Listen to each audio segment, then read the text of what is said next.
What meal traumatized you as a kid? Like, subscribe, and leave a comment with your thoughts. Stick around to the end to hear the narrator's story. Now let's get started. My grandma knew I hated cantaloupe, but my sister loved it. So when we would visit my grandma when we were kids, she made me eat a piece of cantaloupe for every piece my sister ate.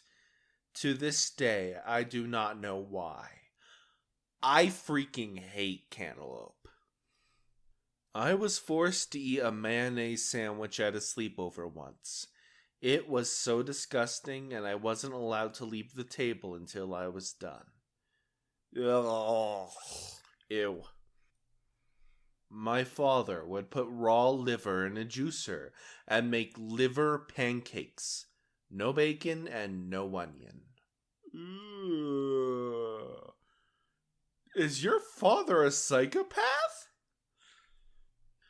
Mom had a habit of clearing the fridge of leftovers by tossing everything into a pot and serving it for dinner. Ugh. The most memorable combinations were some old spaghetti sauce, not a bad start, some baked beans, kind of weird, but okay, some leftover tuna noodle casserole, getting weirder, some peas, well, you gotta have a vegetable, and I kid you not, the leftover cherry jello. Why? Why the jello? Why? Not traumatized, just salty. But Mom took my brother and me to a restaurant with another one of her mom friends and her kids. That mom was really into making kids try new foods. She made me eat a stupid octopus or squid tentacle or something like that to get dessert, where my brother held out until all he had to try was some basically normal piece of cheese. Clearly, I didn't know how to be stubborn. Sounds like a skill issue, my friend. Seafood's amazing. My mom used to pay me $5 to try something. I don't know why, but she would ask me to eat the weirdest stuff. I remember trying her beets in vinegar once, and I violently threw up. Not worth the $5, to be honest. My grandma's asparagus. It traumatized my dad more, as it was the only way he had asparagus until he met my mom. We would go out and harvest fresh asparagus when I was a kid, and my mom would grill it, saute it, or make a salad. My grandma only made it for me once. Well, my grandma would put it in a pressure cooker on a steam tray and cook it at pressure for 3 minutes. It would come out just holding itself together. She would slide it onto the plate, put slices of hard-boiled egg on top, salt and pepper. It was hot mush in a stringy tube with cold egg and no real seasoning or flavor left. Just a miserable symphony of textures that would stick in your mouth and teeth. Ugh. Oh my god. This salad my mom would make that was literally just frozen peas and cheese chunks coated in mayonnaise. I couldn't even be near it without gagging, and then they'd beat me for being disrespectful and ungrateful. Whenever she'd make it, I'd start crying and hide under the bed. I was around 5 or 6.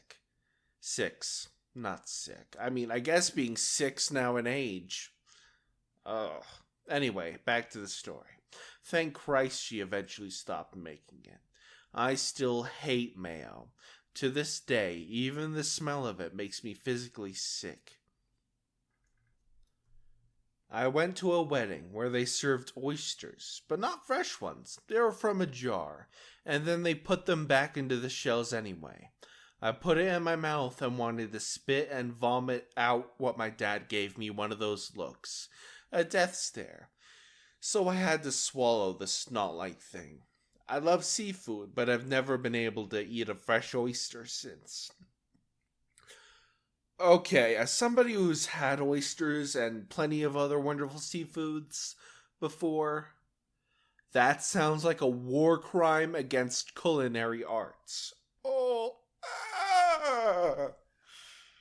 Just give me my shrimp.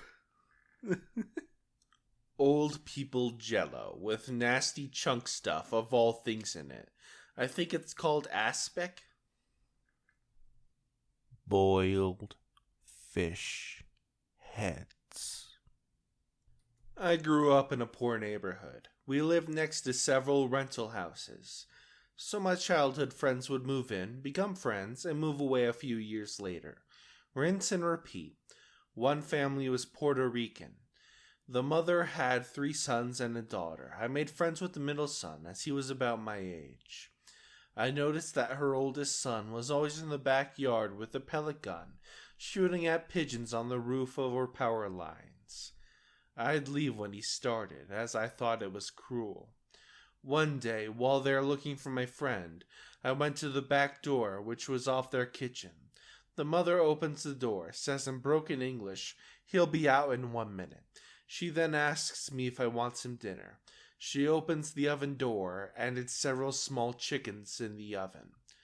I glanced over at the table to see the pile of pigeon feathers, and realized those weren't chickens.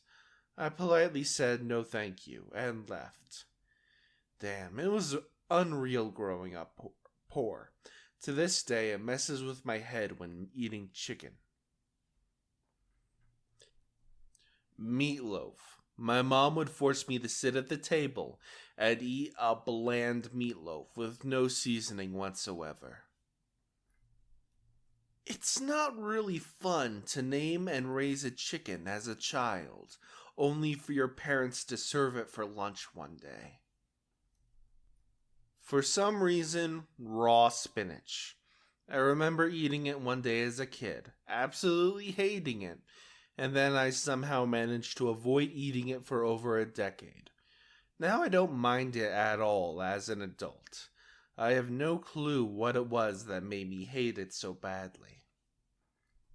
Narrator here cutting in. Spinach is very good when you get some garlic in it and some olive oil. It's really good, especially if you stew it in a pot. Mexican here, and for me it was muendo. The first time my mom gave it to me, I sat at the table for hours crying because I hated the texture and the taste of the cow stomach. I was 7 and haven't ate it since. Growing up, family members would try to make me feel bad, calling me spoiled for not eating it, and I'll straight up be like, I don't care, I'd rather starve. You know, that was me with a lot of dishes with bad texture. Bologna and ketchup on white bread. Okay, we're cutting out of that one for a second. What the hell is wrong with you? Who in their right minds would put ketchup on bologna? Okay, back to the story. My babysitter gave it to me for lunch every day until one day I started gagging out of nowhere and haven't been able to have bread and ketchup together since. My mom would take a package of chicken thighs, skin on or bone in, dump it into a pot of boiling water, cook it like that, and then serve it up. We were allowed to add salt and pepper after, though. Don't worry. Edit, we're white. Shocking, isn't it? Though I have learned to not fear the seasonings. Hot Pockets from the gas station. I completely ate mine, and then my sister bit into hers, and then she projectile vomited blue everywhere because her pocket was moldy on the inside.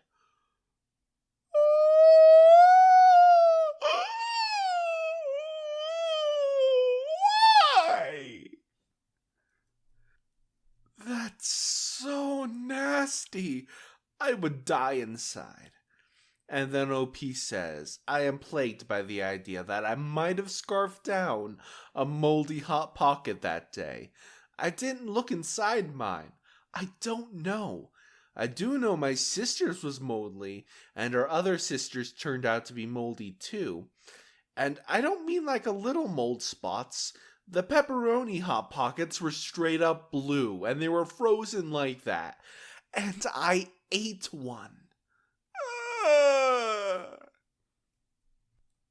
Beets. I threw up and haven't been able to look at them since.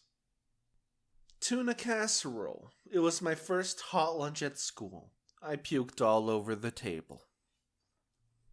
I know this isn't what OP was asking for, but when I was a kid, my mom never let us eat in front of the TV.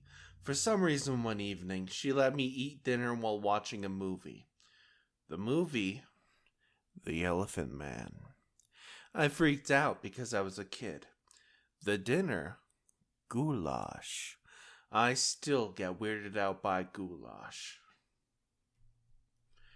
Hamburger helper. I wasn't allowed to eat strawberries until I ate all the hamburger helper, and I wasn't allowed to leave the table until I finished it. So I just sat at the table crying for an hour, just seeing that glove with its stupid face gives me the chills. When I was like 5, my dad made dinner. White rice. Just white rice. Plain, nothing else. My dad can build a car from scrap metal, spit, and vulgar language. However, his cooking ability when I was young was lacking. He did learn to make some dang good loose meats as time went on, though. Liver and okra. Liver because I absolutely hate the taste and texture, and okra because it felt like chewing an endlessly large ball of snot. Egg, spaghetti, skillet. It was basically an unseasoned mushroom quiche, batter poured over cooked spaghetti in a skillet, then baked. My sisters all loved it, so Mom made it all the time. I was around 6 at the time. My dad used to season and roast baby potatoes. For some reason as a kid, I just couldn't stomach them. They made me want to throw up. After a few of them, I would run to the toilet and do the old 2-finger weight loss trick. One time, I thought I was clever by hiding them under the cushions of my seat. I got away with it for a few weeks until my mother was obsessively cleaning because she couldn't get rid of the smell of compost from the dining room. Eventually, she lifted the cushion to see a heap of moldy squashed potatoes. That day for dinner, my dad made an extra portion just for me. Apparently, when I saw the plate, I went pale. Kid doesn't want to eat something that isn't particularly healthy, makes him sick to his stomach, and is at risk for bulimia and would cause no consequences to never eat, and is as easily replaced by literally any other form of starch. Starch! Oh, I know! I'll force him to eat twice as much! I'm gonna show this pathetic little kid who's boss! Your parents. And now that we're at the end of the video, as promised, I will share my story. So, as a little kid, my family took me to Chuck E. Cheese. For whatever reason, I can't remember. But there were several things there that just terrified me. Like, there was an R2-D2 ride where you got to take a ride from inside R2-D2.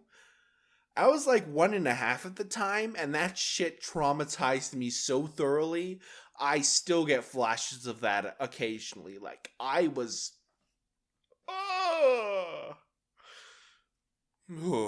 And those animatronics, they're the reason I can never play Five Nights at Freddy's. I just can't do it. The pizza was kind of bomb, though. That's the end of today's video. I hope you enjoyed. Like and subscribe. Leave a comment down below and check my links in the description below. And hey, if you really enjoyed, I have a wish list in my description. A throne wish list. You can help me get some equipment for recording. Wouldn't that be wonderful?